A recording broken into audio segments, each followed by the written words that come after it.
What's going on, everybody? Welcome to the show. I'm your host, Big T, right here with all of you right here, right now. Today, this is your AEW Dynamite review and results show for today, Wednesday, May 3rd, 2023. Tensions reach the boiling point with MJF and Sammy Guevara. We'll talk about that and so much more. What happened in the Pillars tag match tonight and what happened on the rest of Dynamite. Adam Cole and Chris Jericho get into a huge fight. So we'll see everything that happens. So kick back, relax. We'll hit the introductions. We'll get this party started in just a little bit.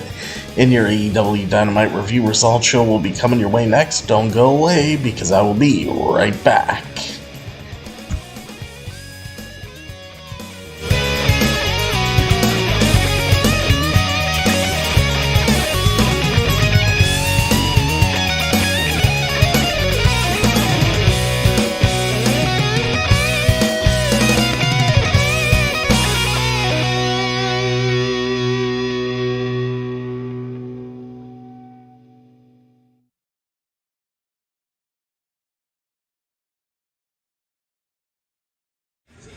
This is M-Dog20, Matt Cross. We're in Cleveland, Ohio, and you were checking out Beyond the Ring with my man, Big T.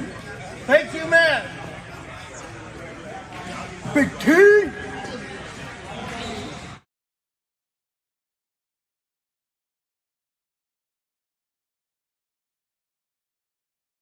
Hello, this is EC3 of TNA Wrestling, and you are so very fortunate because you are watching Beyond the Ring with Big T.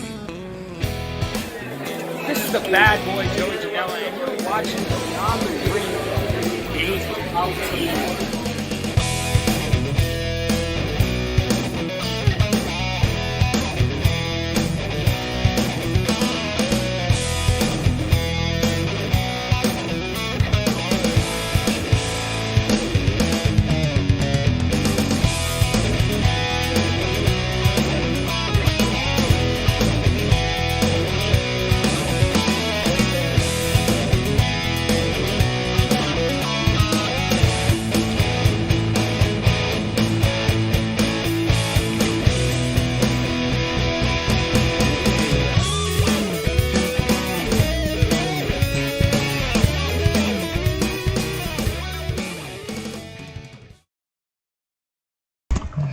Are you guys ready? I sure am. We got another night of AEW Dynamite coverage coming your way. And now we're going to see what happened on the show tonight. So, where is it? I'm trying to find my stuff here. Hold on. There we go. Oh, I got it now. Alright. Got some water here. I'm going to start off with this.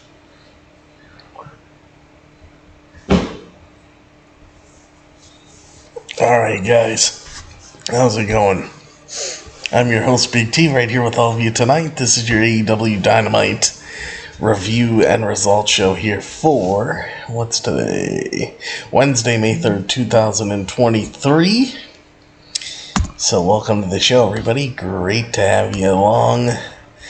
I got a few pieces of news, actually, that I've been researching and I found with some things going, what Tony Khan had to say about All In, everything else, so we'll talk about that. What's up, let's see, what's up, Courtney and Darth and Derek and Hunter? How you guys doing? Glad everybody's in here having a good time tonight. Alright, so let's take a look at the news part of things here. News, let's see, news. Alright, Tony Khan, guys.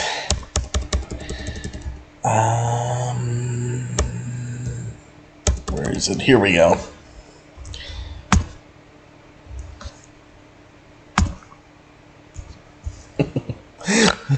What's up, Courtney? Alright. AEW Dark and AEW Dark Elevation are reportedly coming to an end as Collision prepares to debut. Come on, I mean, another. I love AEW. I love wrestling, but another show. Like I said, guys, I'm doing the Collision review either Mondays before Raw or Wednesdays before Dynamite. I'm not gonna, make a special day, for Collision. I gotta keep the days off that I have with everything that I'm doing already. But you'll still get coverage of Collision, though, believe me. 2 AEW shows are reportedly ending in the wake of a new one debuting. Andrew Zarian of the Wrestling Observer reported via Twitter on Wednesday that AEW Dark Elevation and AEW Dark have come to an end, at least for now. This is part of a deal that will see AEW Collision debut as a new Saturday show, and all AEW content will air exclusively on Warner Brothers Discovery properties going forward. Excuse me. Zarian notes that Ring of Honor, which streams on Ring of Honor Honor Club, will not be affected by this deal. Dark has aired on AEW's YouTube channel on Tuesday nights since 2019, shortly after Dynamite premiered. Dark Elevation was added to AEW's lineup in March of 2021 and streamed on Monday nights in recent years. Dark Elevation was taped on the road prior to Dynamite airing, while AEW held periodic television tapings for Dark at Universal Studios in Orlando, Florida. Both YouTube shows were primarily used to showcase new talent competing against members of AEW's roster. The matches allowed AEW officials to take a look at independent talent around the country that could potentially join the company, while allowing their active roster members to pick up wins and get television reps in. Meanwhile, AEW has yet to make an official announcement regarding Collision, which has all but confirmed to be debuting on a Saturday in June. And actually, from what I've heard being reported, it says on a Saturday in June. I've heard Saturday, June 17th, specifically at the United Center in Chicago, Illinois, because that's where CM Punk will be making his return to AEW. That's what I've heard in reports. It's not in this report, but that is what I heard in reports. And so, take it for a grain of salt or what you will, but I'm just letting you guys know that. It will be headlined by the returning CM Punk. There have also been rumors of AEW implementing a brand split of sorts, but that also has not been confirmed in the midst of all this news. It appears that AEW Rampage will remain on Friday nights on TNT, unless otherwise stated. Okay. So that's one of the pieces of news. Now, All In is a tremendous success so far. Tony Khan had 2 updates regarding All In, so let's hear what Tony Khan had to say. Tony Khan announces 36,000 tickets sold on the first day of AEW All In pre-sale. The pre-sale for AEW All In at Wembley Stadium began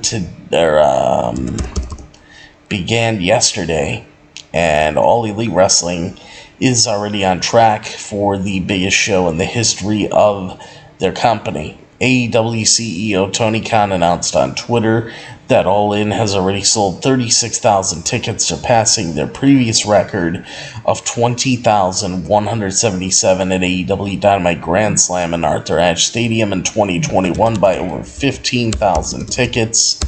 Tony Khan says, and I quote, "Today is one of the best days in AEW history." Tony Khan tweeted thanking fans for the historic support. "We are only getting started. More great seats are going on sale. Let's celebrate tomorrow on Wednesday night for Dynamite."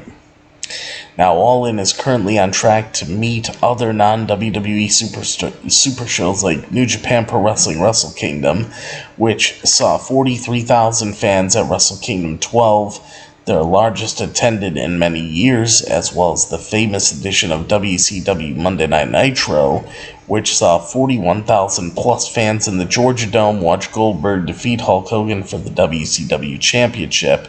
As it stands, the current non-WWE North American attendance record is Triple Mania 1 in Mexico City, which saw an attendance that has been estimated between 48 to 50,000. It is not unrealistic for AEW to reach near the attendance of WWE's recent UK Premium Live event Clash at the Castle, which saw 60,000 plus fans in Cardiff's Principality Stadium last September. Tony Khan recently lashed out at ESPN's Mike Coppinger, who erroneously reported that Wembley Stadium was only going to be set up for 40,000 fans, despite the seating chart on ticket sales not being limited in any significant capacity. Now, here's where this goes even further. Come to today, AEW continues basically making records. Tony Khan announces today 43,000 tickets sold in ongoing AEW All In pre-sale. The password required pre-sale tickets to AEW All In on August 27th of this year, 2023, at Wembley Stadium started on Tuesday and quickly made headlines when in excess of 35,000 tickets were reportedly sold, with the number creeping up to 36,000 by the time Tony Khan confirmed it on Twitter on Wednesday. Tony Khan tweeted another update after 32 hours of pre-sales that the event has passed 43,000 tickets sold for a gate so far of approximately £4.5 million, which is $5.7 million US. With the pre-sale still ongoing, All In has outdrawn every event in WCW history, and the bulk of New Japan Pro Wrestling's Tokyo Dome shows, which max out at around 45,000 paid tickets with the stage ramp setup that fans have become accustomed to. The public on sale day for All In is Friday, May 5th. All In has already more than doubled the previous company attendance record holder, the first AEW Dynamite Grand Slam at New York City's Arthur Ashe Stadium in September 2021, which drew roughly 19,000 to 20,000 fans.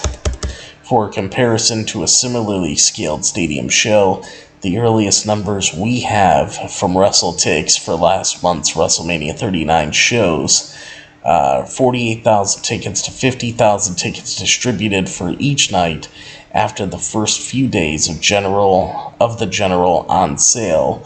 So it would not be off base to say that All In could conceivably do WrestleMania level numbers at the box office.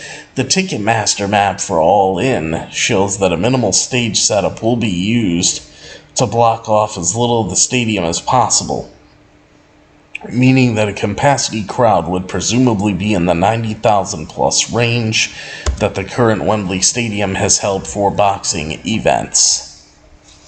So, that's what we have there. So you guys know. What's up, Lisa? How's it going? Good to see you here too. I'm glad everybody's in here having fun tonight. Alright, let's take a look. Let's go back to Tony Khan. Tony Khan. Tony Khan fires back at ESPN reporters' claim about AEW All In and Wembley Stadium. It is always a good day when one sells more than 35,000 tickets for an event, and thus it has been a great day for Tony Khan, with AEW reaching that amount on the first day of pre-sales for AEW's All In event at Wembley Stadium this summer. One thing Tony Khan is not happy about, however, is misinformation. He took to Twitter to angrily dispel a claim made by ESPN boxing reporter Mike Coppinger, who stated that AEW was only looking to set up for 40,000 fans in Wembley Stadium this August. Tony Khan also suggested that Coppinger may have a relationship with WWE higher-up Nick Khan. Tony Khan tweeted to Coppinger, and I quote, "Lies," Tony Khan tweeted. "What a load of crap. Tell your agent Nick Khan to shove it up his ass." One post wasn't enough for Tony Khan, though, who then fired off a longer and an even longer tweet criticizing Coppinger. This is what Tony Khan had to say, and I quote, next tweet says, "Since you carry the credentials of a credible reporter and represent the worldwide leader in sports, which is ESPN, I'm just curious, who was your source for this? And how can a reporter representing ESPN tweet something about a legit news story that is so blatantly wrong and easily verified as a falsehood?" Tony Khan asked. Now, Tony Khan wasn't the only one in AEW to take issues with Coppinger. Shortly after his tweets, Cash Wheeler also took to Twitter with some strong words for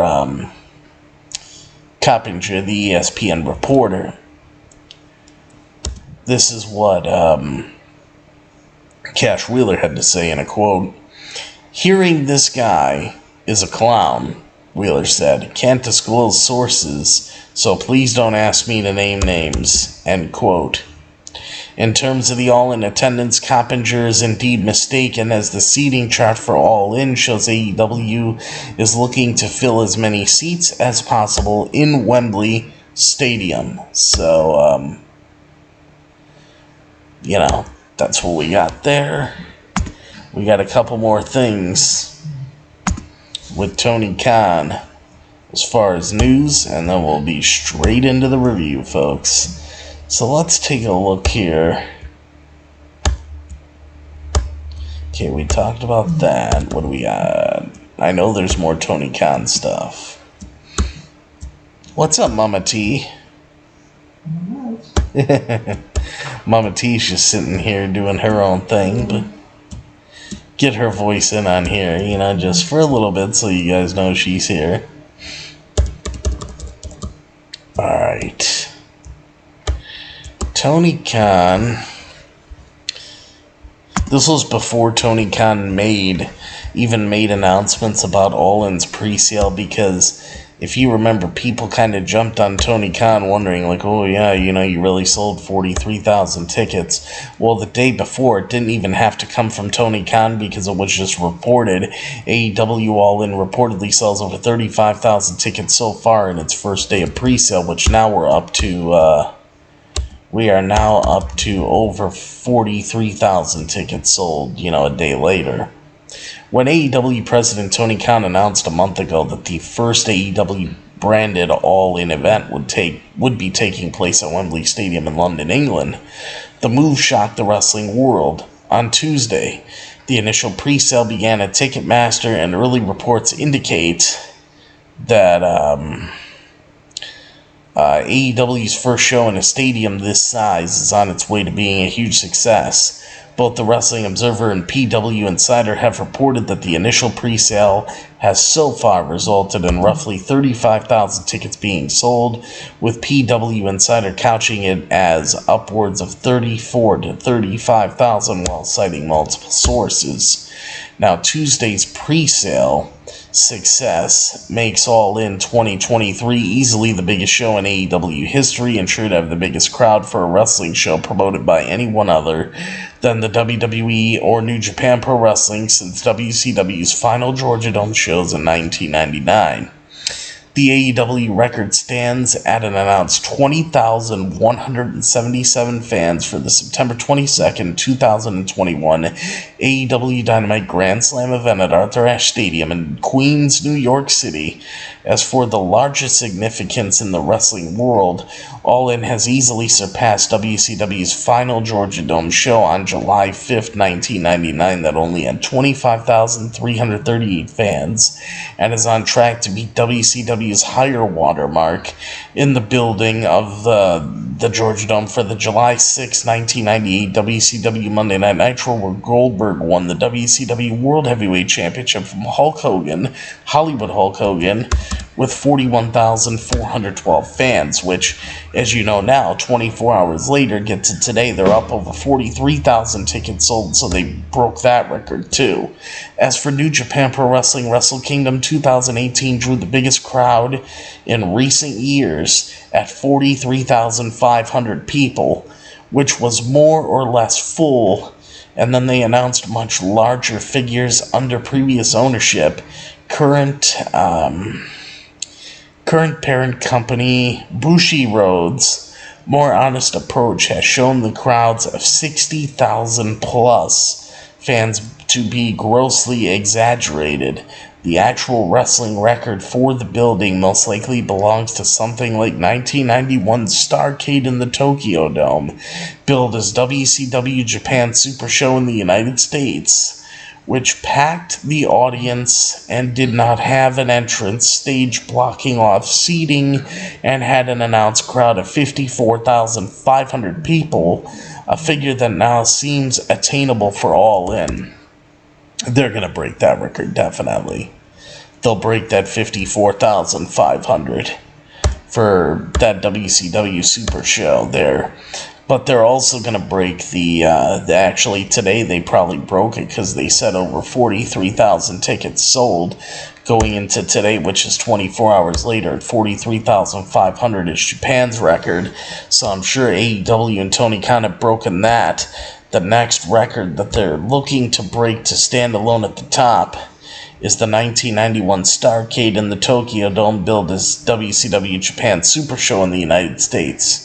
That is 54,500, which I don't think they're going to have any problem passing that mark. I really don't. I really don't think they're going to have, any problems at that point. So, just so you know, that's where we stand with all of this. And,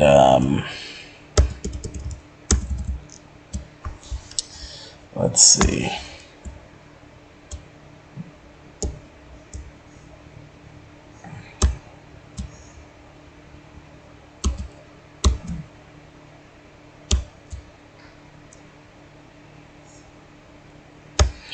Alright, I read that about the 43,000 tickets, okay. The biggest part of the news is the last piece that I saved before we get into the review. Let's see. Mama T, how you doing? That's what Darth asks. Doing pretty good, Darth. How you been? I know it's been a long time. It's been a long time since I've been running my mouth, huh? Getting ready for what? enjoy some sun. I know we had enough shit weather around here. Well, it's gonna get nicer. Yeah, it will. And it's good to have you on here. Thank you. It's always good to have you on here. Alright, guys, are you ready for the last piece of Tony Khan news and AEW news? New AEW TV deal with Warner Brothers Discovery is expected soon following the demise of AEW Dark and AEW Dark Elevation. Alright. So, things are happening by the bunches in AEW right now. AEW Dark and AEW Dark Elevation appear to be coming to an end. Tickets are moving quickly for AEW All In at Wembley Stadium this August, and CM Punk is reportedly set to return to AEW in June for an alleged new TV show called AEW Collision. And with Collision comes some more good news. Fightful Select is reporting that an altered version of AEW's current TV deal with the Warner Brothers Discovery, network, or possibly even a new deal altogether, is expected to be announced sometime in May. A date to look for is May 17th, when Warner Brothers Discovery will hold its annual Upfront. So, there you go. That's big news right there. That is big news. So we'll see, what happens with this.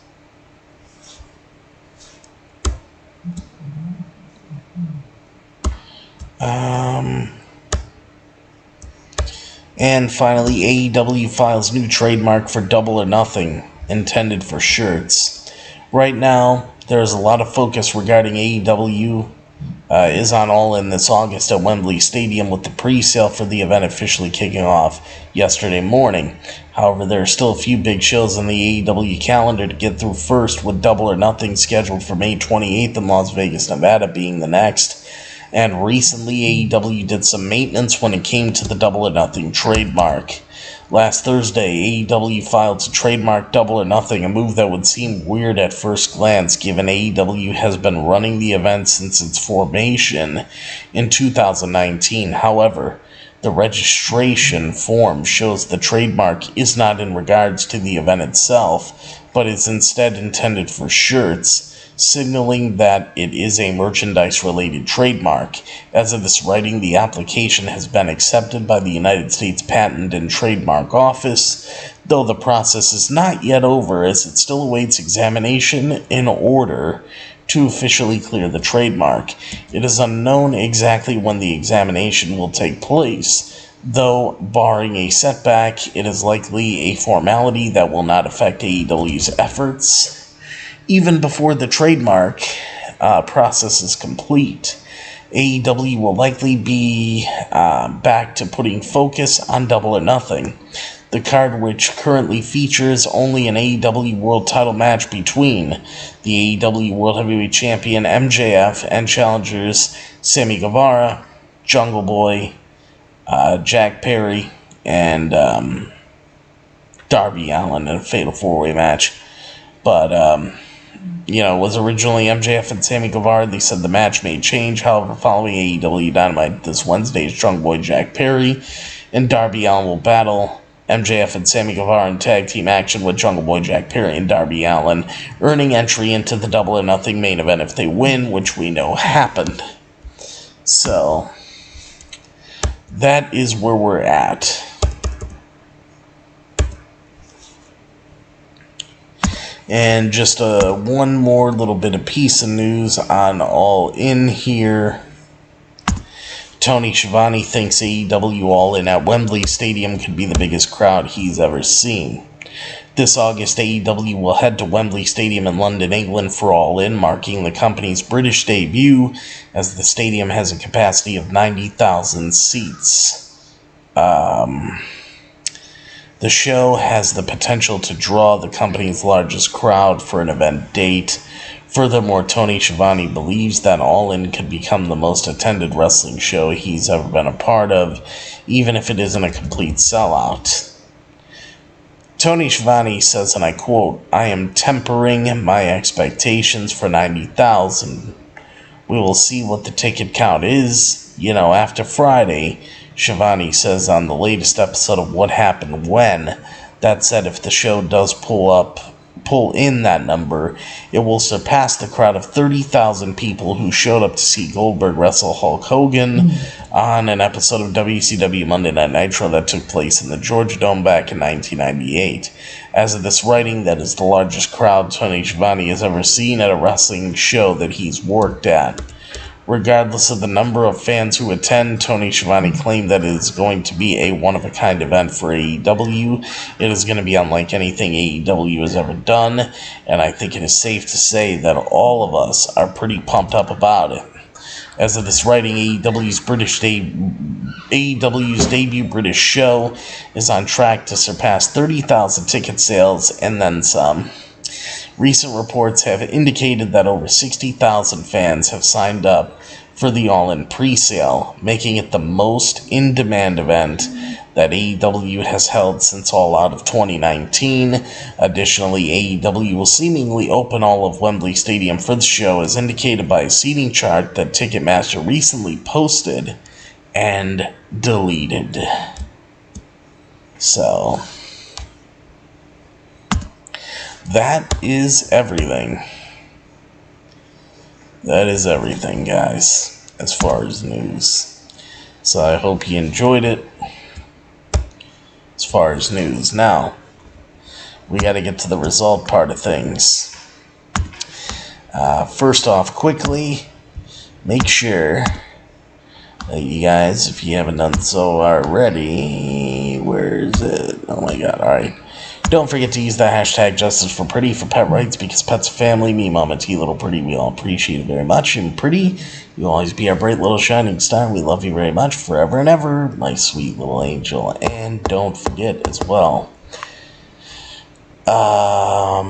to donate to the show on PayPal by clicking on this link in the description of this video. Thank you guys very much. That link that you see Becky Lynch pointing up at right there, that link's pinned to the top of the YouTube live chat, the Facebook live comments. It's pinned to the top of the or it's at the top of the description of this video and every single video that I do. And there's a PayPal button on my YouTube homepage. Any amount that you guys want to donate to the show, big or small, would be very much appreciated. It really helps the show out, so thank you guys very much for that. And then, if you guys want to check out my website, www.beyondtheringwithbigt.com.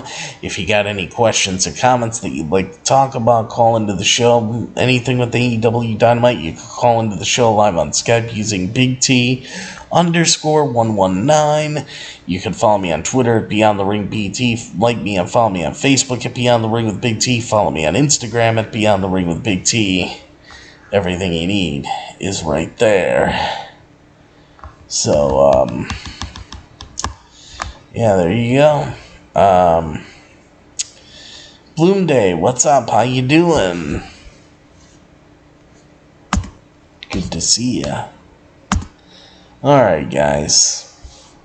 So now that I got everything in order here, and I got talked about all that news, I kind of did a little bit of rapid fire, just to get it out for you, but I'm glad I was able to get it out for you. Now we could get into the actual results part of the show. Alright, so let's see.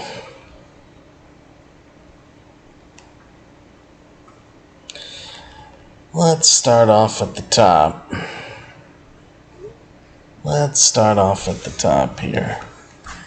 Thank you, Darth, for that. Thank you. Alright. Results. AEW Dynamite review results for Wednesday, May 3rd, 2023. MJF and Sammy Guevara go up against Darby Allin and Jungle Boy Jack Perry. Roderick Strong debuts. So, in-ring debut, AEW Dynamite for today, Wednesday, May 3rd, 2023, is coming to us live from the CFG Bank Arena in Baltimore, Maryland. CFG Bank Arena. I don't know if they changed the name of it, you know. Let's see.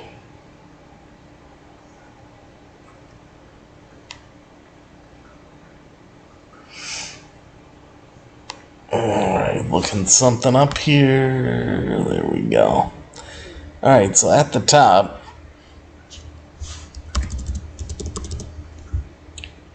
the show will be headlined by a tag team match in the main event of the evening with huge implications regarding the Double or Nothing pay-per-view. AEW World Heavyweight Champion MJF is set to team up with Sammy Guevara as they face Darby Allin and Jungle Boy Jack Perry with, let's see, wait a minute. Darby Allin, Jungle Boy Jack Perry. Oh, with Darby and Jungle Boy having the chance to earn their way into the AEW World Heavyweight Championship match at the upcoming Double or Nothing event. However, Darby and Jungle Boy have not seen eye to eye recently, while MJF ditched Sammy Guevara last week, despite the plan that they have had together recently, adding plenty of tension to this one. Which, I mean, you know, if you look at last week, Sammy Guevara, he just wanted to leave with MJF, and then next thing you know,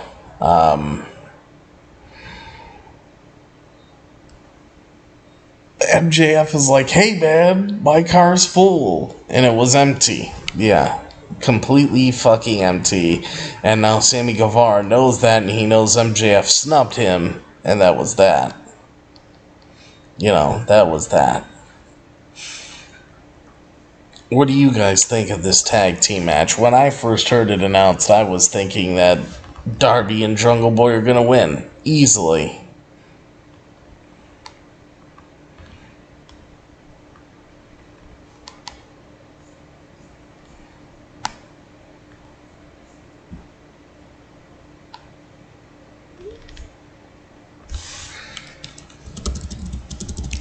Ricky Starks. He will get the chance to go one-on-one with rock hard Juice Robinson tonight after weeks of back and forth issues between them, especially since Switchblade Jay White debuted and helped his Bullet Club Gold stablemate. And like Hunter said, I think today is the 10-year anniversary of Bullet Club or something like that. You know, Hunter, he put in earlier.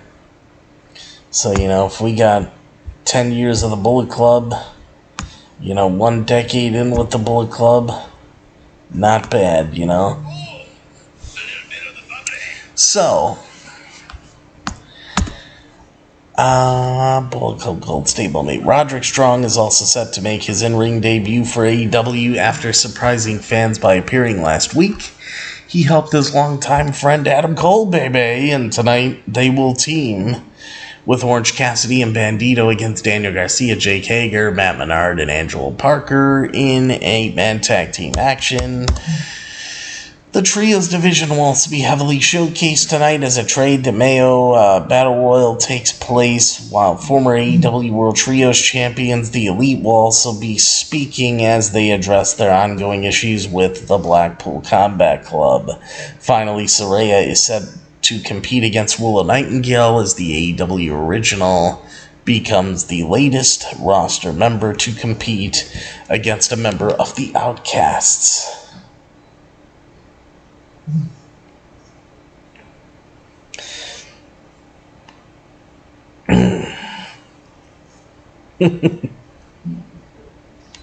Let's see.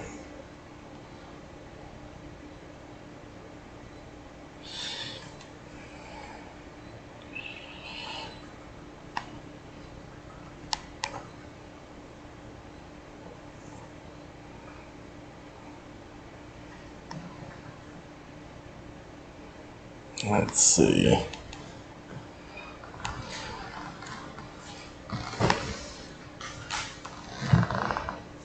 Okay, I think I got it here.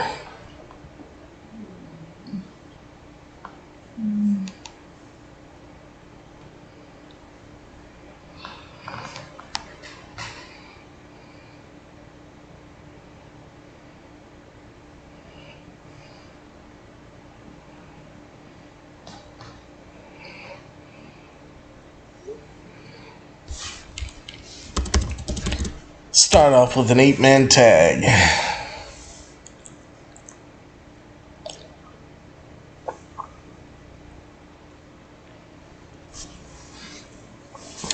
Orange Cassidy, Bandito, Adam Cole, Bebe, and Roderick Strong go up against the Jericho Appreciation Society, consisting of everybody except for Chris Jericho. So, before the match begins, Chris Jericho makes his way out with the new Britt Baker t-shirt on, which angers Adam Cole. You know, the shirt with Britt Baker with a black eye, blah, blah, blah. So it angers Adam Cole before the bell rings. His group then gets sent into the ring to square off with their opponents, as it is Roderick Strong and Daniel Garcia that start off the match, with Roderick Strong getting the best of things with a series of strikes. As Adam Cole is brought in, he picks up the aggression and attacks Garcia in the corner while talking trash to Jericho. However, that distraction allows Angelo Parker to tag in. He eats a pump kick as Bandito then enters, and then all 8 men wind up in the ring as the encounter breaks down into a huge brawl. Jake Hager gets the best of Orange Cassidy inside the ring, but he turns it around with a DDT reversal. However, the international champion Orange Cassidy is. Orange Cassidy attempts to dive outside the ring, leads to Hager catching him and slamming him into the ring post after a knee strike from Garcia, but they are taken down by a Bandito dive. Cole then looks to go up to Jericho, but Matt Menard and Parker stop him. Inside the ring, Bandito looks for the delayed vertical suplex to Parker, but Menard stops it as he gets lifted up as the tag team then both get suplexed at the same time as Orange Cassidy tags in, and he gets the best of the duo as well, until Garcia blindsides him and Jericho Appreciation Society isolates Orange Cassidy, but he does fight his way back to his corner following the Stun Dog Millionaire as Roderick Strong tags in. Roderick Strong begins cleaning house of the backbreaker for Garcia and a series of kicks to Hager. Orange Cassidy then comes in and looks for the Orange Punch, but he's taken down, and this leads to a flurry of people hitting the ring to wipe each other out with one move. But Orange Cassidy does hit Hager with the Orange Punch as Orange Cassidy is dropped by the beach break. Wait a minute, but now Orange Cassidy hits the beach break, but that only gets a near fall. Orange Cassidy and Bandito then dive out to wipe several members out, while Strong deals with another until Adam Cole hits the boom onto Menard for the 1-2-3 and the pin in the win. So your winners are Adam Cole, Roderick Strong, Orange Cassidy, and Bandito, beating the Jericho Appreciation Society. After the match, Adam Cole charges right up the ramp. Jericho is at commentary. Adam Cole attacks Chris Jericho into the set behind the commentary table as he attacks him until security pulls them apart. And,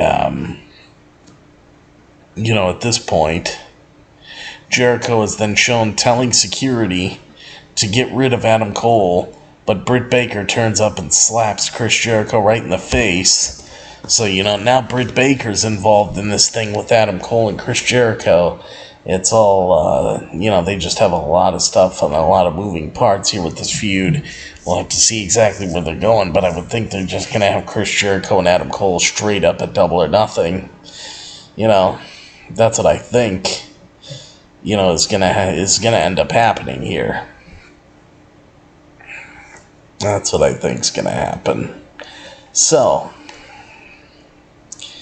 after this, we got another segment of stuff going on with Darby Allin and Jungle Boy. Because Darby Allin and Jungle Boy are going to have to be partners tonight. So, you know, those guys are going to team up to take on MJF and Sammy Guevara. Let's see. Sammy Guevara and MJF, I think they're very funny together. As far as like, oh, best friends got a hug. You know, that's like their main thing. And I think it makes a lot of people laugh. I know I laughed at it. Because we know they're not real best friends. You know, we know they're not real best friends. Let's see. Let's see what Darby Allin and Jungle Boy have to say.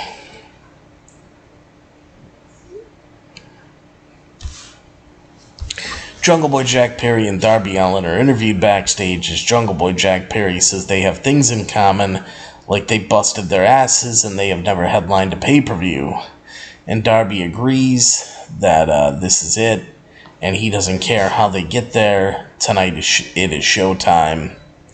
And that's when, after that, Jericho's then shown telling security to get rid of Adam Cole, but Adam Cole's girlfriend, Britt Baker, and shows up behind Chris Jericho and slaps him right in the face. Jericho says, get them out of here, and that was that. But, I mean, it was a great segment with Jericho and Adam Cole. All that drama is what pretty much, you know, really kept it going. Jericho triggered Adam Cole, especially. Jericho triggered Adam Cole, especially. You can tell how Adam Cole was just pissed at that.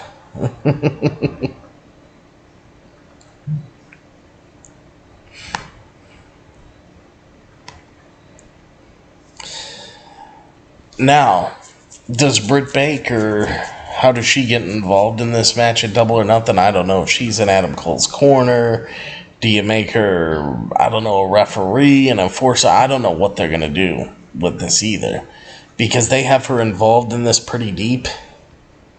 They really do. They have her involved pretty deep in this storyline. I wouldn't mind seeing Jericho go one-on-one with Britt Baker, but they'll never have a intergender match ever. You know, they're not gonna have an intergender match. I mean, that's just something they're not gonna do. Look at how many people got upset over the whole T-shirt release. People get that upset over a T-shirt release. How upset are they gonna be over Jericho and Britt Baker going one-on-one? So, because I've even seen that where people are thinking, oh, could we have Britt Baker, Chris Jericho? No. It's not going to happen, guys. It's just not going to happen. There's no way it's going to happen. Let's see here. Now, moving up next.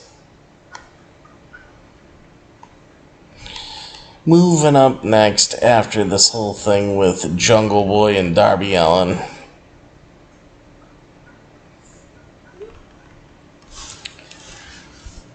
Let's see. The Blackpool Combat Club. The Blackpool Combat Club are then shown where the American Dragon Bryan Danielson claims he's better than Bret the Hitman Hart ever was. And he is the best in the world. And if he's not, it is one of his men. There will be wrestlers in the future better than him because of what he built, which is the difference between them and the Elite. Jon Moxley says they should thank them for sharpening them, as he believes there was a time that the Elite was innovative. But next week, in the steel cage, he has new tools and weapons to show Kenny Omega. So there you go. Soraya going one-on-one with Willow Nightingale. Can't wait for Moxley and Omega, though. Really, that's going to be fun. Soraya and Willow Nightingale. Soraya immediately gets out of the ring and says she's not ready as Willow Nightingale gives chase until Toni Storm and Ruby Soho get in the way. When she tries to get back into the ring, Soraya attacks Willow, but she throws her down to the mat and follows it up with a big shoulder tackle as Willow then hits a drop kick off the middle rope, but that's not enough to keep Soraya down as she follows that up with a big chop and a running clothesline, but the Outcasts distract the referee, which allows Soraya to hit a boot to the face, and then a flurry of knee strikes as she dumps Willow to the floor, as Soraya's stablemates then continue to attack her as she then stomps away on Willow in the corner, while Ruby and Toni continue to take advantage of the situation when they can. Willow then fires back with a big boot and a spine buster, but Soraya kicks out, as Soraya responds herself with the nightcap, but this time it is Willow kicking out, and while she is shocked, then Willow then hits the Death Valley driver, yet Toni distracts the official only to get pounced, as she then knocks Toni off the apron. However, the distraction is too much as Soraya drops Willow with the good night for the 1-2-3 and the pin and the win. So your winner, Soraya. After the match, the Outcast, they attack Willow until Hikaru Shida makes her return to AEW, but she ends up siding with the Outcast, or at least we think so. However, as they celebrate, Jamie Hayter and Dr. Britt Baker, DMD, turn up, and it's all a ploy. Shida spray paints the L into Soraya's face. And, let's see, Shida, sprays the paint into Soraya's face, and then begins attacking them, all with her kendo stick as she spray paints the L onto them. So, looks like we're going to get Hikaru Shida, Britt Baker, Jamie Hayter against the Outcast. That's probably going to come at Double or Nothing. That's probably going to come at Double or Nothing, I would say. It's going to come at Double or Nothing, and then after that, who knows? I just don't know how much further this whole storyline can go, to be honest with you. What do you do after this? What do you do if the Outcast win? And what do you do if Hikaru Shida, Jamie Hayter, and Britt Baker win? I just don't know how far this whole story can go. I really don't know. I don't know. I do not know how far this could go.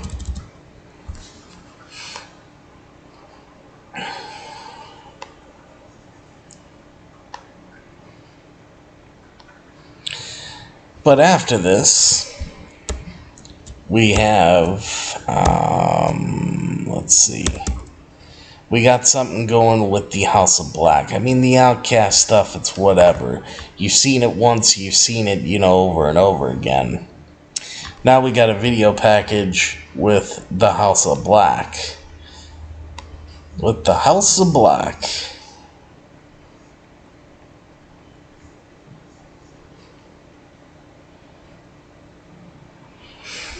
Let's see what the House of Black has to say.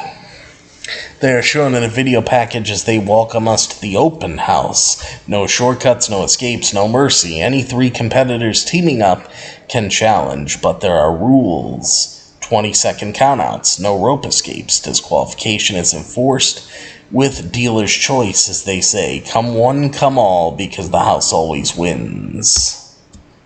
Trey De Mayo Battle Royal. These are for all the trios, folks. All the trios, I guess, that they have. So let's see what everybody's got when it comes to the trios. The match breaks down into a big brawl to start, and Evil Uno secures the first elimination by throwing Ari Daivari out of the ring. Aaron Solo and QT Marshall then work on him, though, and together they dump him out of the ring. Rey Fenix then gets attacked while he's on the top rope by Josh Woods, but he ends up sending Tony Nese out of the match, leaving Woods as the final member of his group. He is not in for much longer as Hijo del Vikingo eliminates him, but Marshall then sends Alex Reynolds flying. However, he and Solo brag for too long, and the Lucha Brothers eliminate both of them from behind while they are bragging. Powerhouse Hobbs looks for revenge, but he eats double super kicks as they aim to hit one another, but Marshall and Solo hold their legs, which allows Hobbs to eliminate them. He then catches Vikingo and he throws him over the top rope. Billy Gunn then tries to fight Hobbs, but Billy is dropped with a big clothesline, which leads to the Acclaimed working together to eliminate him. As the Acclaimed try to hit their pose, but the Butcher eliminates Max Caster. As they then do the pose, themselves to mock them. John Silver is then thrown out next by the Blade, and it comes down to him, Butcher, and Kip Sabian against Bowens and Gunn. Sabian and Butcher focus on Gunn, but while that happens, Bowens sends Blade out of the match, and he then starts attacking both of his opponents, but they try to eliminate him, only for Billy Gunn to make the save as the Acclaimed work together and hit Stereo Famousers as they eliminate their opponents. And your winners of the Trade the Mayo Battle Royal are the Acclaimed of Platinum Max Caster, Anthony Bowens, and Daddy-ass Billy Gunn. Wardlow. I mean, that match, it was good for what it was, yeah. Wardlow competes, but first, MJF approaches Sammy Guevara, who says he left him last week as the car was empty. MJF then starts getting emotional, and he says for over a year he has had chronic back pain from carrying the company, and he needed to lie down in the back seat. But he was worried Sammy wouldn't want to be friends with him anymore. Sammy then kisses MJF on the head and forgives him, and then they hug. And then Kenny Omega and Don Callis are shown backstage as Don Callis showcases the scar on his head that Moxley caused, as he thinks about him every day. And he remembers that Moxley might have the heaviest hands, but in a battle of wills between those hands and his brain, and Omega's talent, Moxley loses every time, and he will find that out next week. Omega says, we all know Moxley can fight, and he might make him bleed, but he will not be the one left standing, and it ends next week. So that's going to be good. It's not going to end next week. It's going to end in blood and guts, I'm telling you. So that was a good promo, actually. And let's see, what is it that we have for Wardlow? For Wardlow, I'm trying to find this guy's name.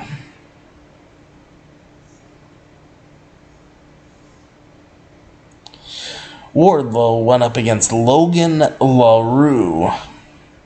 Logan LaRue. Another jobber, another enhancement talent. I mean, come on. Can't you guys give Wardlow anything better? This is my biggest gripe with the show tonight.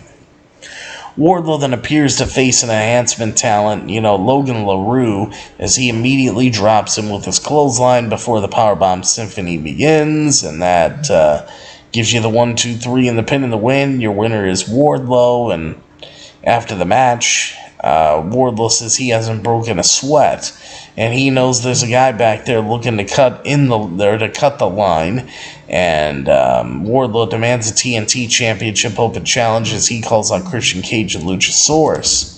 So Christian comes out with Luchasaurus, answering the call and trash talks the fans. Christian says that he can send his right hand of destruction, Luchasaurus, down there right now to take the TNT title right now if he wanted to, or if he wanted it to happen. But it is not going to happen in Baltimore. Christian says the title shot doesn't belong to Luchasaurus.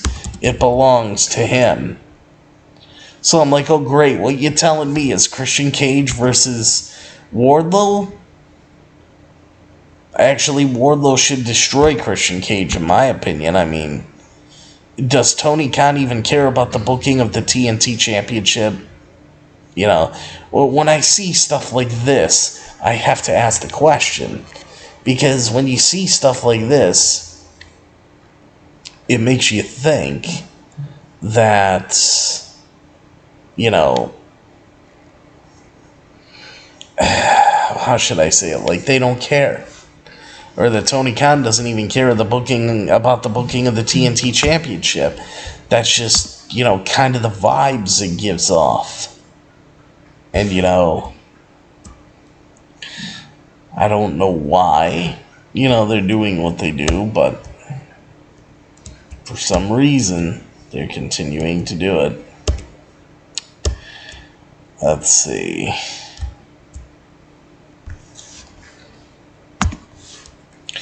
Now, just to go back to Hikaru Shida real quick, she returns to AEW, quickly added to top storyline.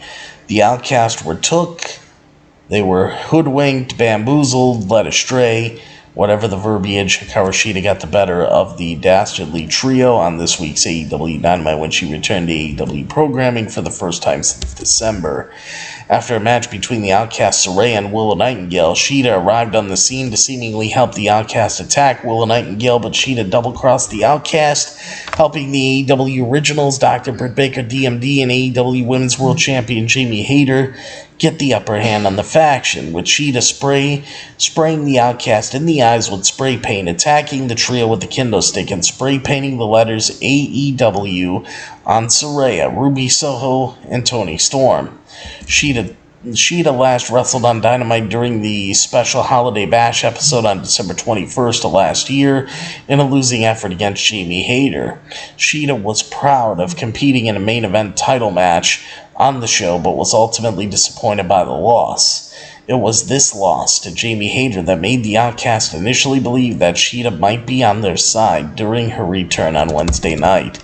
Shida signed with AEW shortly after its founding in 2019, and is a former AEW Women's World Champion, holding the title for a record-setting 372 days before eventually losing the title to Dr. Britt Baker, DMD.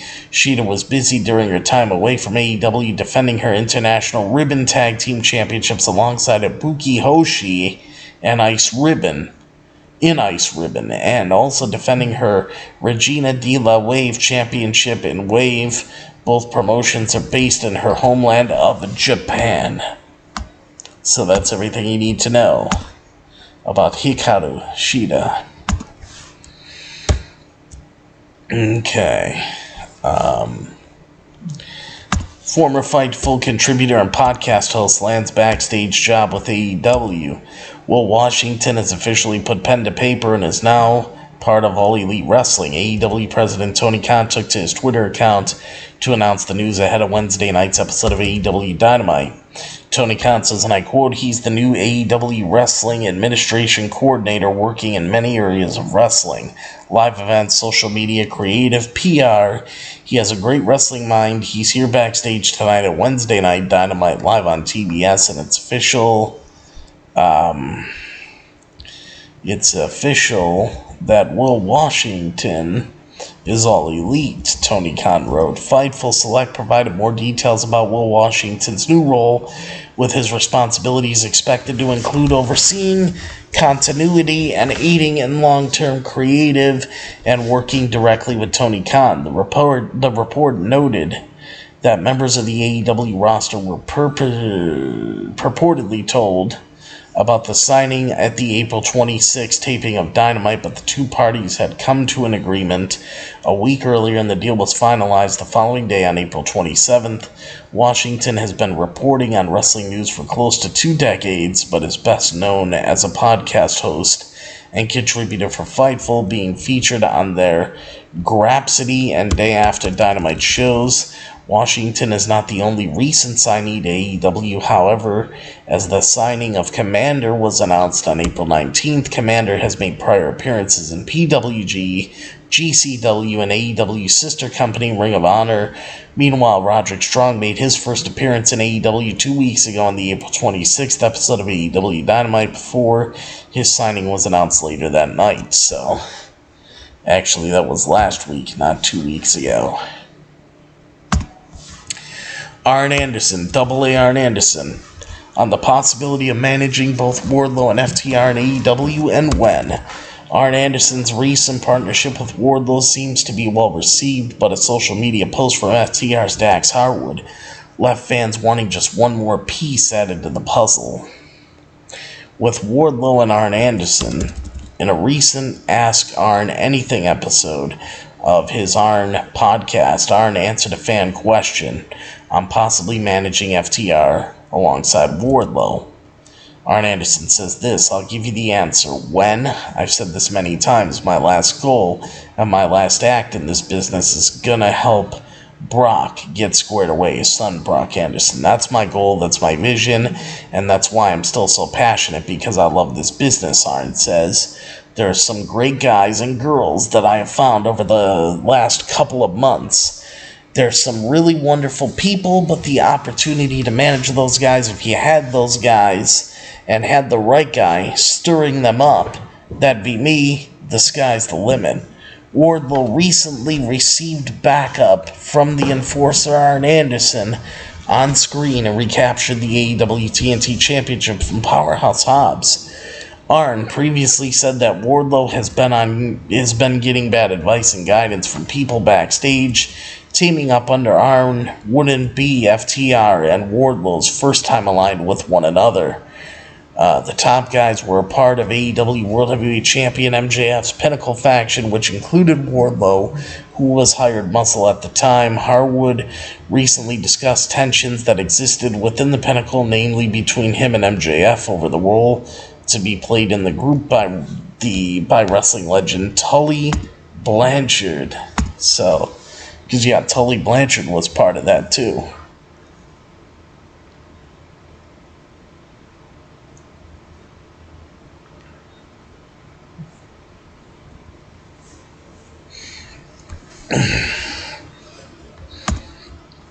Okay, let's take a look at this.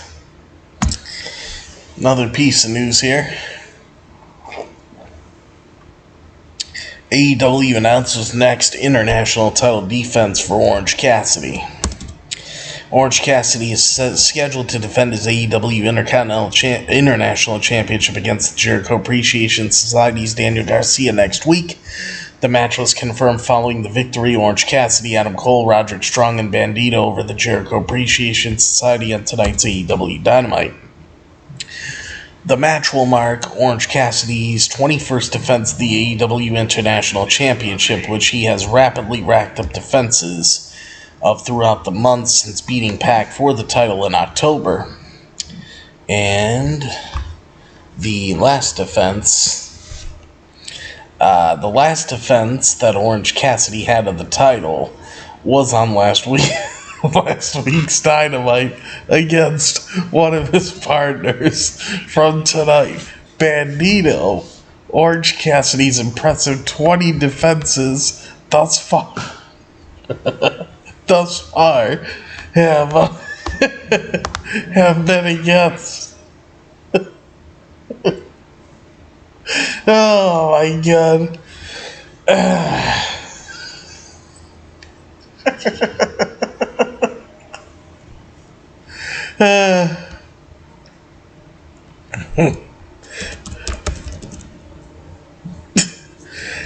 Too funny. Alright. Let's see. Yeah, impressive 20 title defenses thus far have been against the likes of Roosh, Buddy Matthews, Katsuyori Shibata, Trent Seven, Wheeler Yuta, and Big Bill, among many others. Big Bill. See, when I already got a chuckly gut and I say the name Big Bill, that just makes me laugh again.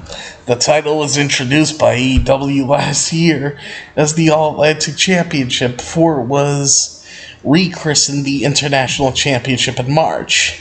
His 20 title defenses are only matched within the company by Jade Cargill's 22 defenses of the AEW TBS Championship, a number that Orange Cassidy could soon find himself closing in on. If he defeats Daniel Garcia next Wednesday, he is also closing in on 200 days as the International Champion. Next week's AEW Dynamite Let's see. Why did it move? I hate it when this thing moves on me. There we go. Yeah, he's closing in on 200 days as champion. Next week's AEW Dynamite has another huge match set already. Last week it was announced that Kenny Omega would be facing off against the Blackpool Combat Club's Jon Moxley inside a steel cage. Speculation is built that the Elite and the Blackpool Combat Club could eventually face off in a blood and guts match, which I think would be fucking fantastic. Put him in a blood and guts match, please. But any potential team matches could currently be put off due to the Elite's Matt Jackson currently working through an injury. I would love to see the Blackpool Combat Club and the Elite in a blood and guts match. That would actually be something that I'd love to see. I really would love to see that. So, we'll have to see where they're going to go with this, but that would be something that would be amazing to see. Oh, man.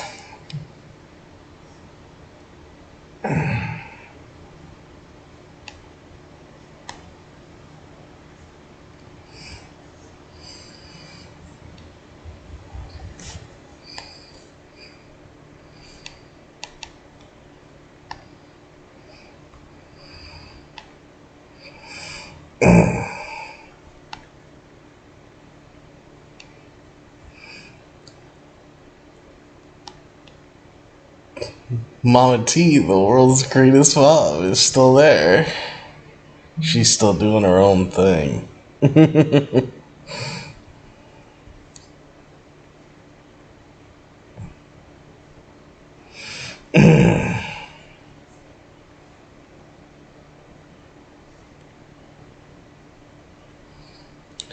Let's see. Mama T is still here, but I wish she would do commentaries. I know you guys like it when she gives her input better than me, I know.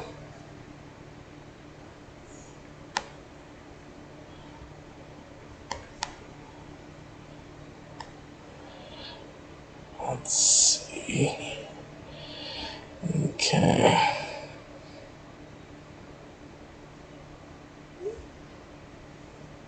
There we go.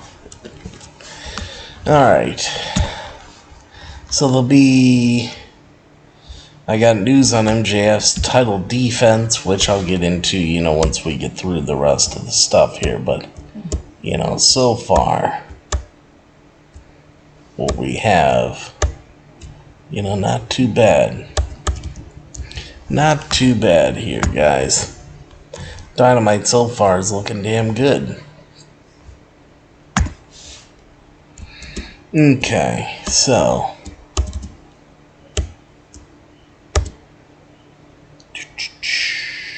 there we are. Couldn't find the initial match thing here. Here we go. So let's see the Christian stuff. Yeah, I don't know what Christian and Wardlow's gonna accomplish, to be honest with you, and when it's gonna happen. But I was thinking that the match we were going to get would be Luchasaurus and Wardlow at Double or Nothing. I hope that's where it's going to end up.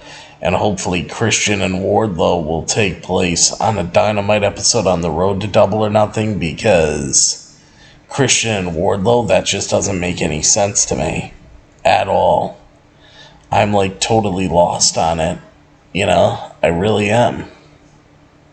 I'm totally lost on it, why they're going there with that. But, anyway. Let's see. Cage is a tie. Ricky Starks, absolute Ricky Starks, goes one-on-one with Rock Hard Juice Robinson. Jeff Jarrett and his group are shown turning up at the Briscoe farm and they want to lend a hand. Footage is then shown of them working on the farm, but just as Jared is about to sing, Papa Briscoe turns up and tells his son to keep his eye on the rest of the clowns, even though he knows Jay Lethal is okay.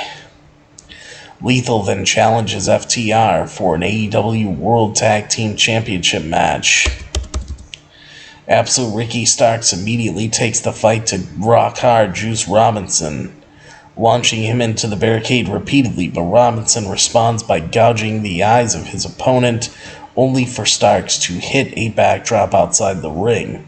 However, Rock Hard Juice Robinson then sends Ricky Starks into the stairs, but Starks then grabs Robinson and climbs the stairs with him, hitting a body slam to the floor. Rock Hard Juice Robinson getting thrown around. Back inside the ring, Ricky Starks almost wins it with a roll-up. That is responded to with a senton from Rock Hard Juice Robinson. Rock Hard Juice Robinson then begins by throwing his right hand, but he misses wildly and gets dropped with a lariat. Ricky Starks spikes Rock Hard Juice Robinson with the DDT, and he drops him again, but his splash is met with Robinson getting his knees up. Rock Hard Juice Robinson getting his knees up as Rock Hard Juice Robinson follows it up with a cannonball in the corner, and then a Hurricane Rana from the top rope as Rock Hard Juice Robinson hits a lariat, but Ricky Starks kicks out. Rock Hard Juice Robinson chops across the windpipe of Starks, but Absolute Ricky Starks fires back with the spear and the Rochambeau for the 1, 2, 3 and the pin and the win. And your winner is Absolute Ricky Starks. After the match, Switchblade Jay White hits the ring and jumps Starks, but he reverses the Blade Runner and goes for the Rochambeau until Rock Hard Juice Robinson pulls Jay White down as they retreat. And that was that, my friends. And finally, guys, we are here to the final part of the show. We are here, folks. We are here to the main event of the evening for AEW Dynamite. Are you guys ready?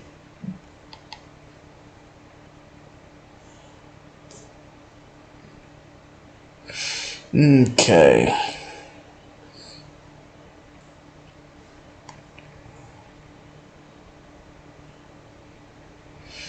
Right now, you guys ready? MJF and Sammy Guevara against Jungle Boy Jack Perry and Darby Allin. What a tag team match. Before the match, MJF, Darby Allin is talking with Jungle Boy, right? Darby Allin leaves the locker room. Jungle Boy's in there all alone. MJF goes into Jungle Boy's locker room and goes face to face with him. And he tells him to think about what he could do for his career. All he has to do is betray Darby Allin. As MJF says, he isn't world champion material, and he offers him a spot next to the throne. But Jungle Boy says he's looking for the crown, and he is the next world champion. However, Darby then walks in and sees them talking together, and at that point, Jungle Boy starts out by drop kicking Sammy Guevara, and that leads to MJF and Darby Allin tagging in, and MJF almost gets caught with a roll up as he then sends MJF across the ring with a hip toss. MJF crawls away, and he and Sammy go to discuss tactics after a poor start. MJF then almost hits Sammy as Jungle Boy avoids him. And he and Darby then work together to drop MJF, but MJF kicks out.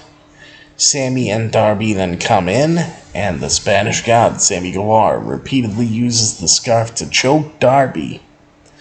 But then he gets to use it himself while hitting a stunner to MJF. Darby then aims for a tag after that, but MJF runs around and throws Jungle Boy into the barricade. As MJF and Sammy then cut a promo on the fans while they are on top as they isolate Darby in their corner. Darby manages to crawl across to his partner, Jungle Boy, to make the tag, and Jungle Boy comes in with a diving crossbody.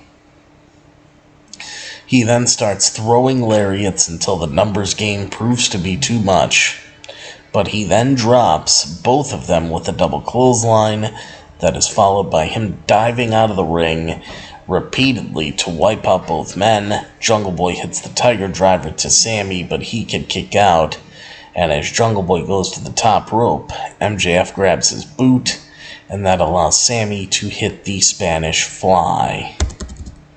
Darby comes in with a code red to Sammy, but MJF blocks it and hits a powerbomb, which forces Darby to kick out. Jungle Boy makes a blind tag and then locks MJF in the snare trap submission. MJF doesn't tap though, but Sammy ends up breaking up the hold with a double stomp, as MJF and Sammy then tease diving out together on top of Darby and Jungle Boy. You know, right when the dive out's about to happen, MJF stops while Sammy dives out of the ring, wiping out both Jungle Boy and Darby. And Sammy was already showing, like, what are you doing, man? You know, to MJF. MJF just kind of like, yeah, you know, you got it, man. You got it, man. And this leads to Sammy throwing Jungle Boy in the ring for MJF, you know, who drops him onto his head. Yet Jungle Boy kicks out once more, really showing fight. Things begin to break down between MJF and Sammy Guevara, as they both want the pin, so they argue in the ring. MJF's not liking this, and MJF ends up slapping Sammy Guevara, who responds. Sammy Guevara responds by delivering a super kick to MJF, and then Jungle Boy and Darby Allin take advantage of that. You know, Jungle Boy rolls up MJF, doesn't work. Jungle Boy takes down MJF. Next thing you know, Jungle Boy looks like he was going to get the pin, or he was holding MJF down. And then Darby went up top. He jumped off the top. As soon as he jumped off the top, Jungle Boy moved. Darby hit the coffin drop and got the 1, 2, 3 in the pin and the win. And your winners are Jungle Boy, Jack Perry, and Darby Allin.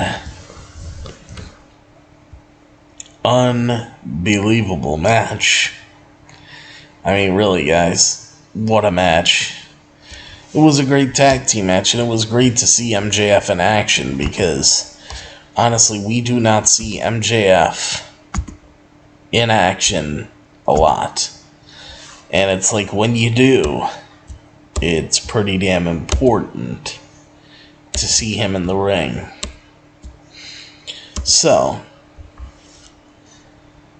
MJF's AEW World Heavyweight Championship defense is now officially set for AEW Double or Nothing here, folks. I'm going to tell you how, because it's now officially set for Double or Nothing.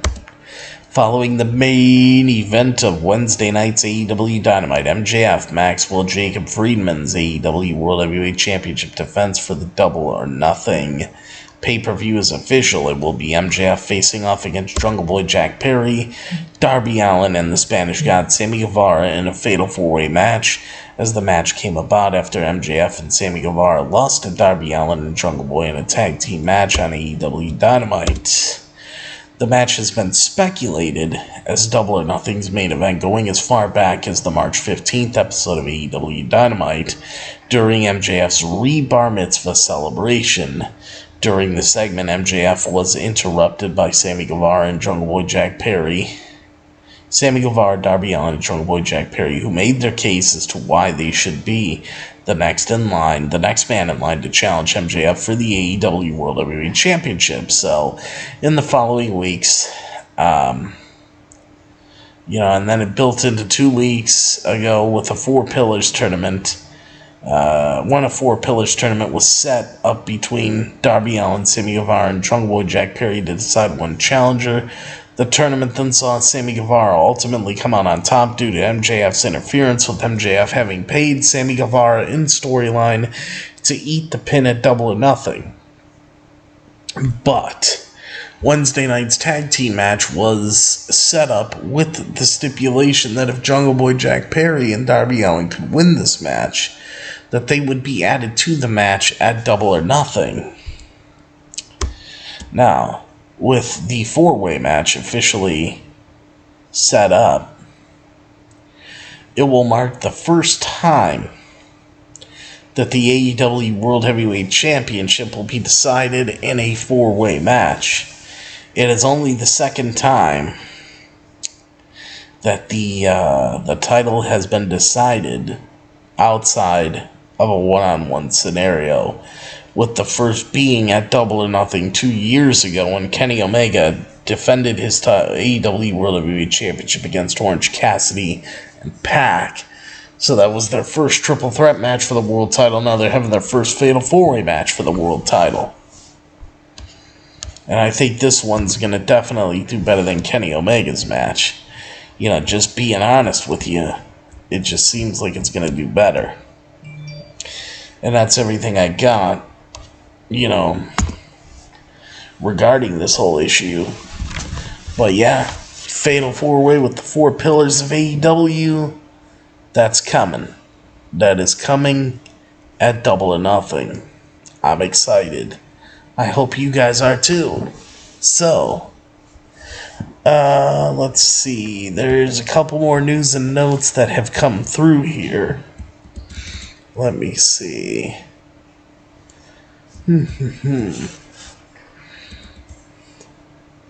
Let's see. Where's this story? I just found it. Let's see. Maybe it's up here.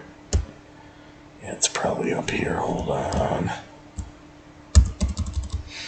Yep, here it is. Stokely Hathaway reveals original AEW plans for himself and Jade Cargill. After leaving WWE last year, Stokely Hathaway began lending his managerial services to several stars in All Elite Wrestling. The first, of course, was the AEW TBS champion Jade Cargill. Stokely Hathaway quickly aligned himself with Jade Cargill as he made his AEW debut at Double or Nothing in late May. But soon after, he began scouting other talents to represent as well, leaving many to question his allegiance to Jade Cargill. As it turns out, Stokely Hathaway's affiliation with Jade Cargill was a small part of a bigger ploy. Stokely Hathaway says, and I quote, "It is interesting because a lot of people thought that Jade and I was this long-term plan," Stokely Hathaway said on the Talk Is Jericho podcast. And the idea, which I take a little bit of responsibility for, actually I take a lot of responsibility for it, it wasn't really conveyed, the fact that when I was with Jade, the idea was I was a con artist, I was a scammer, so I was using everyone to get this position in the firm. As Stokely Hathaway alluded to, he offered up his business cards to a number of AEW stars during his run with Jade Cargill, including Lee Moriarty, All Ego Ethan Page, Big Bill, and the Gun Club. or the Ass Boys, whatever you want to call them. Eventually, all of these stars and some other notable names officially linked up to form one of AEW's most expansive stables, the Firm, at All Out. The Firm aided MJF in winning the Casino Ladder match, guaranteeing him a future title shot, or a future shot, at the AEW World Heavyweight Championship. Stokely Hathaway noted that some creative plans changed after All Out, but his involvement with Jade Cargill was always the beginning of the next chapter for him. So, that's what he's got to say. What do we got here in the chat? Lisa, what's up? Lisa says, coffee time, and she's got the coffee emojis. Good job. Thank you, Lisa. Always a great place to be with the kiss emoji. Hashtag justice for pretty. Thank you for that, Lisa. With the angel, the smiley face angel emoji with the kitty cat and the doves. Thank you, Lisa. It's so good to see you here. Always good to see Lisa. Come on in. Alright, guys. So, this was a lot. Actually, you remember that drama with Vicky Guerrero, and she's leaving. Well, her contract with AEW is up in July, but she's pretty much already out the door. And everything with her daughter, coming out and saying things, I guess, referring to, I don't know if it was abuse at the hands of Vicky Guerrero's current husband or something, but Chavo Guerrero, who's in the Guerrero family, says he no longer talks to Vicky, and he says he supports her daughter 100%. Sherilyn Guerrero, the daughter of Eddie Guerrero and Vicky Guerrero, recently claimed that she was sexually assaulted by her stepfather on a cruise ship 3 years ago, and that her mother had abandoned her following the alleged incident.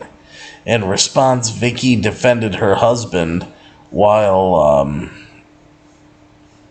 blasting her daughter's behavior in a now deleted Instagram post. Vicky Guerrero, who's 55 years old, who now has her Instagram account sent to private, concluded her response by indicating that she would see Sherilyn in court. Chavo Guerrero Jr. has now disclosed whether he still communicates with Vicky Guerrero. Chavo Guerrero says, and I quote, "I don't really talk to Vicky. We don't talk," Chavo said on the Wrestle Binge podcast via Sportskeeda.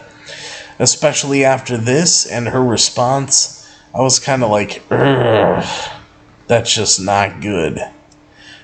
Now, Chavo tweeted out his support for Sherilyn following the allegations and claimed that he had been supporting her privately for the last couple of years during her personal struggles. Now, Chavo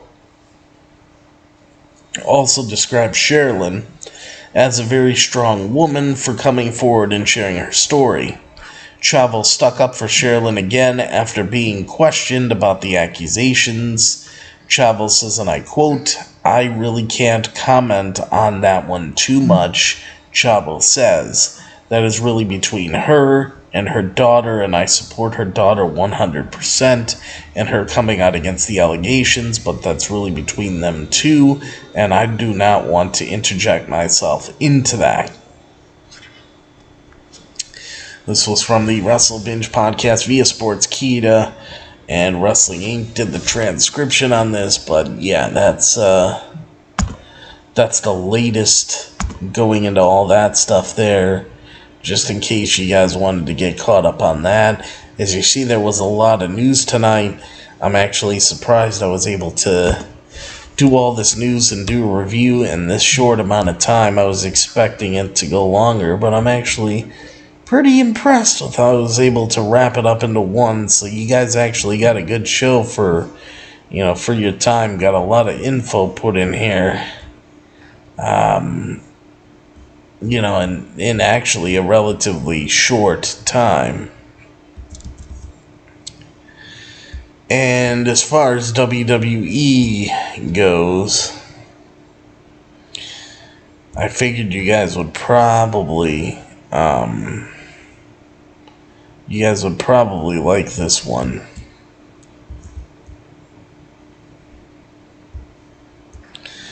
There's a couple things here, so I'll leave you guys with a few of these bonuses. About the WWE headquarters stuff, WWE employees returned to headquarters reportedly pushed back a week.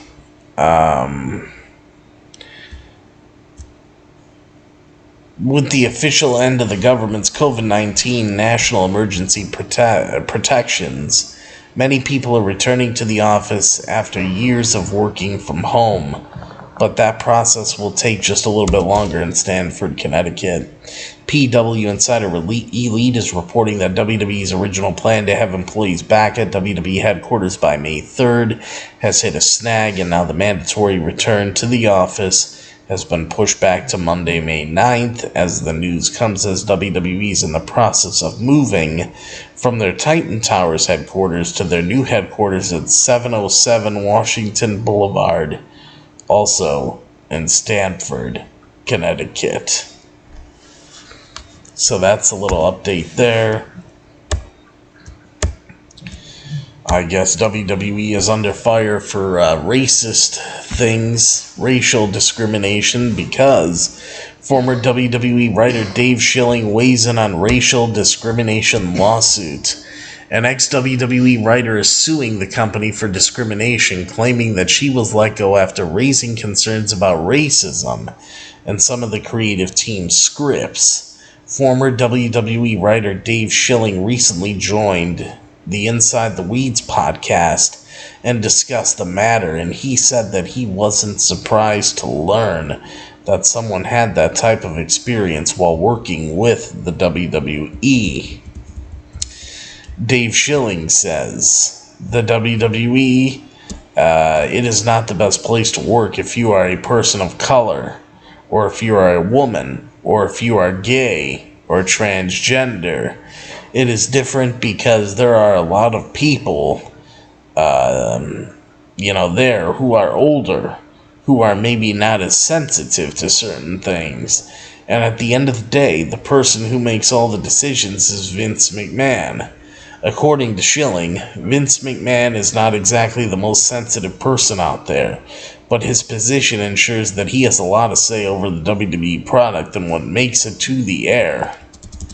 Now, the writer who is suing the promotion, Brittany Abrahams, claims that she protested against several offensive scripts and ideas while she was with the WWE.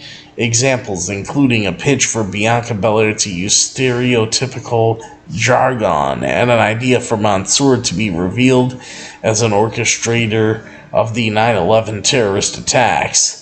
However, Vince McMahon, Stephanie McMahon, and other company employees allegedly discriminated against her for speaking up. Schilling, who worked for the WWE in 2019 and was involved in Kofi Kingston's Kofi Mania storyline, which saw him win the WWE Championship at WrestleMania 39. During the interview, he noted that the storyline could have gone down a questionable path, but he thought WWE actually handled it with care. Schilling says, and I quote, I never felt that storyline was disrespectful, he said. I never felt that storyline was treated in a way where Kofi came off as, kind of a token champion. So this was from Inside the Weeds. Wrestling Inc. did the transcription on this. And then this is something that I found very, very interesting here. Very, very interesting. WWE cost-cutting memo written by Linda McMahon back in 1996 surfaces online today. In the mid-1990s, business was not booming for the WWE, or, not booming for the company now known as WWE. Then it was known as WWF. Revenue was on the decline, and legal fees from the 1994's conspiracy and steroid distribution trial against both Vince McMahon and WWE proper were a major expense. While rival promotion WCW finally had real momentum in December of 2007, congressional testimony, Vince McMahon himself pegged 1996's losses at $5 million to $6 million, with the result cost-cutting, including the elimination of everything from drug testing to the office water coolers. On Tuesday, the full extent of those cuts were laid bare as former WWE staff photographer Tom Buchanan posted an email memo on his Facebook in which Linda McMahon outlined the changes. All told, there were 12 different cuts. Personal long-distance phone calls, bottled water or water cooler service, the employee cafeteria, the presence of security guards, unnecessary Federal Express shipments, the number of employees with spending approval, rental of underutilized copy machines, no-cost health insurance, temporary personnel, freelancers outside of remote television shoots, overtime for working during lunch, and paper memos, which were replaced by email. This, and I quote, says, "I ended up sending the company a check for a nickel, which conveyed my sentiment about what seemed to be never-ending cuts," Buchanan wrote on Facebook. The cutbacks were deep and harsh and often pointless, but at the very same time we were spending money foolishly in other areas. It often felt like management was stepping over dollars to pick up dimes. He also noted that later in 1996, the photography and publications department were moved under the creative services, where his budget was tightened, while his bosses also demanded that he start using freelance photographers who regularly worked for Sports Illustrated and generally charged 3 times what WWE's usual freelancers charged. At the same time, he says, the McMahons would also use WWE staff at private family parties while treating it as part of their salaried WWE jobs. So, there you go. There you go. I thought that was an interesting thing that you guys would like. And finally, guys, Shane McMahon. Shane O'Mac himself. Got some news on him. Weeks after WWE WrestleMania injury, Shane McMahon works out with NFL star Von Miller. For all intents and purposes, Shane McMahon's comeback on Night 2 of WWE's WrestleMania 39 ended before it even began. Moments after being revealed as a surprise opponent for The Miz, Shane McMahon came down awkwardly on his leg, tearing his quadriceps muscle in the process. If anyone was thinking that was the end of the 53-year-old's Shane McMahon's in-ring career, however, Shane McMahon himself has other ideas. Taking to Instagram on Tuesday evening, Shane McMahon posted a video of himself rehabbing his leg on an exercise bike, and he was not alone, as the video showed an NFL All-Pro right next to him. This is what Shane McMahon wrote on his post. Racing Von Miller on the road to recovery down at Sanders Fit is what Shane McMahon wrote. So Sanders Fitness. Now, like Shane McMahon, Von Miller himself is currently on the road to recovery. Von Miller, a 2-time Super Bowl champion, Super Bowl 50 MVP, NFL Defensive Rookie of the Year, and 8-time Pro Bowler, went down with a knee injury late in 2022 during his first season with the Buffalo Bills. Surgery later revealed that Miller had torn his ACL, forcing him out for the rest of the season, which saw the Bills eliminated in the divisional round of the postseason. Von Miller is the latest NFL star to work out with Shane McMahon, who in late April posted another video of him rehabbing, this time with Tennessee Titans running back Derrick Henry, while Shane McMahon starting rehab so soon, after his injury and subsequent surgery, could be viewed as a good sign. There is no concrete timetable for his return at this time, nor any indication that WWE planned to use him on screen following WrestleMania. And that's that. So, yeah, guys, that's something else, ain't it? That's all something else. Now, let's see, Big T, what do you think about Seth Rollins versus Omos? There's zero story at all. I mean, none. Hashtag justice for pretty. Darth will talk about that on Friday for SmackDown, or when we do the Backlash preview predictions. But yeah, it makes no sense. Doesn't surprise me. Vince McMahon probably made it up. But yeah, I mean, that's everything. That's everything that we got. And this was quite the news, quite the news day. It really was quite the news day.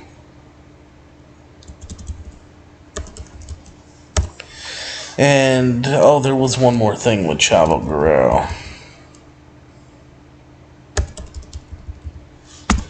Chavo Guerrero says, compares WWE's new LWO to a mediocre Hollywood remake. Chavo Guerrero Jr. is happy for the new generation of WWE stars involved with the revamped Latin World Order storyline, but compared it to a Hollywood rehash during an appearance on the WrestleBinge podcast.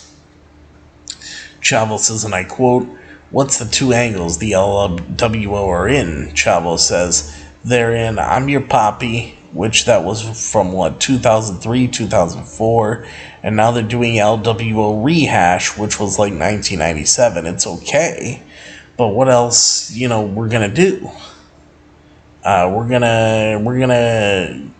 going to go have Macho Man go get married again? Okay.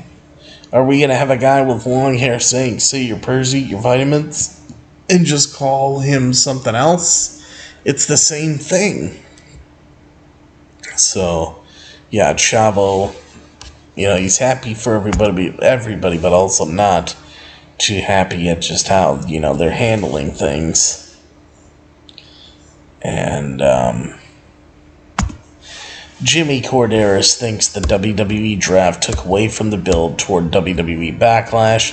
The 2023 WWE draft is now in the history books, and while many have been busy debating the decisions about where the wrestlers ended up, former WWE referee Jimmy Corderas is more concerned about the impact that it has had on the Backlash build. Jimmy Corderas says, and I quote, "I think it took away from the thought of the pay-per-view. People were not thinking about it," Jimmy Corderas said on his latest Reffin' Rant.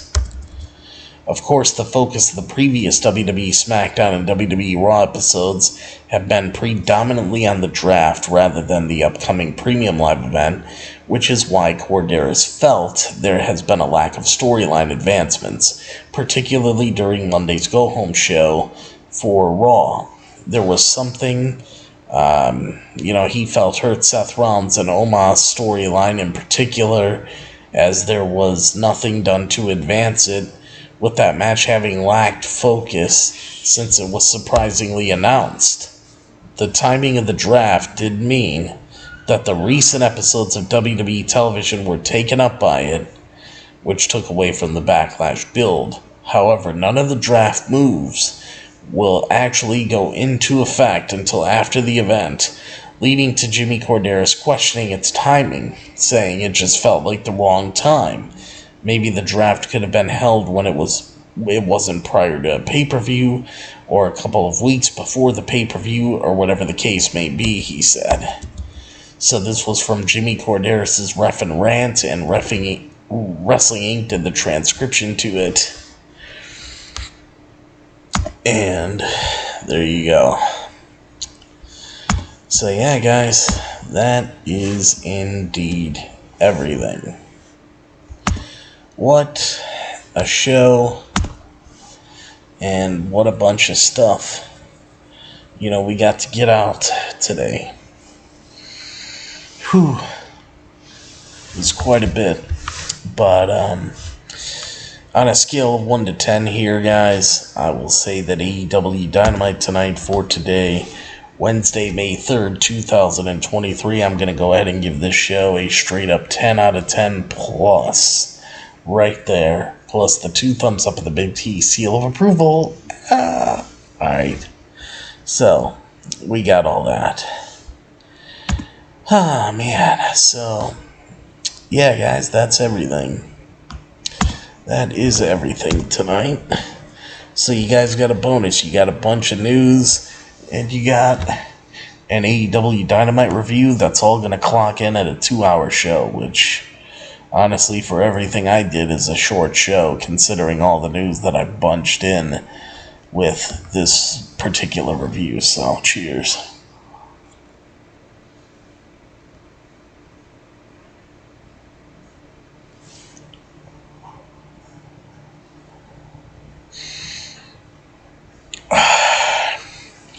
Definitely, Omar. Great episode of Dynamite tonight.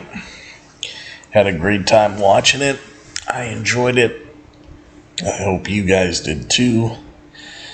And then Friday, I'll be back for SmackDown and Rampage. And then Saturday, I'm going out, so there'll be no Backlash review on Saturday.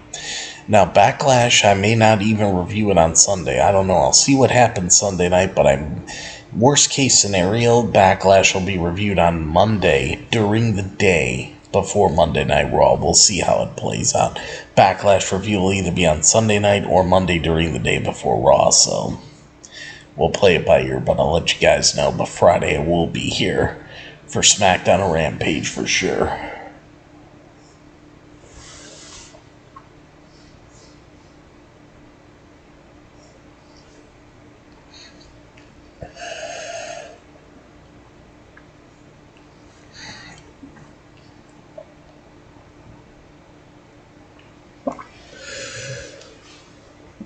There you go.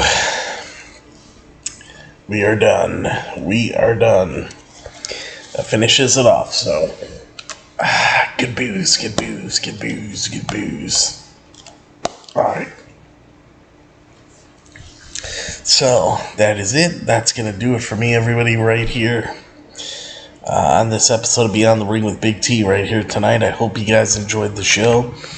So, I will see all you guys next time, and yes, there will be a next time for me right here on Beyond the Ring with Big T. That'll be for your AEW Rampage and WWE Friday Night SmackDown coverage, which will come your way on Friday night after Rampage and SmackDown, because Rampage will be on at 6:30 p.m., runs 6:30 to 7:30, and then SmackDown starts at 8, runs 8 to 10. Then I can do the Rampage review first, and then SmackDown after that. Then as far as the Backlash preview and predictions, if I can't do that Friday night, because it might be too late of a run, then I'll have to do it on Saturday afternoon during the day before I end up going out on Saturday night for the pay-per-view to Mr. Green Bean's house. So we'll see how everything goes.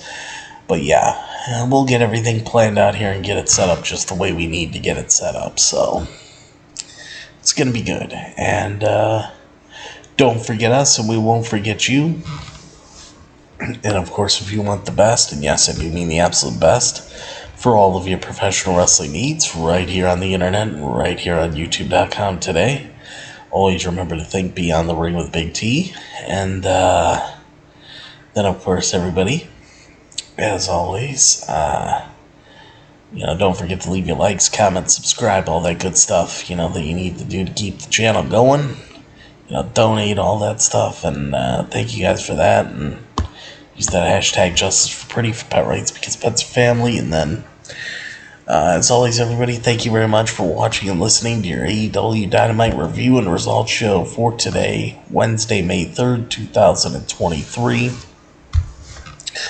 then, of course, everybody, as always remember and never ever forget, that I'm your host, Big T, and that I'll see all of you at the matches, and I'll see all of you for your AEW Rampage and WWE Friday Night SmackDown coverage on Friday night, live on YouTube, live on Facebook Live, right back here. So join me. And anyway, take care, everybody. Take care, everybody. Well, thank you, AEW and Tony Khan, for a great show tonight, as always, because it was absolutely fantastic. And then, take care, everybody. I love you all. And, yeah, I'll see you on Friday night. So take care, everybody. I love you all. And good night, everybody. Ha, ha, ha, ha.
This is M-Dog 20, Matt Cross. We're in Cleveland, Ohio, and you were checking out Beyond the Ring with my man, Big T.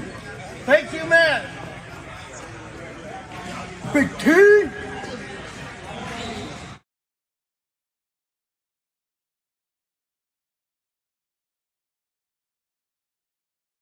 Hello, this is EC3 of TNA Wrestling, and you are so very fortunate because you are watching Beyond the Ring with Big T. This is the bad boy, Joey Janela, and you're watching Beyond the Ring, Big T.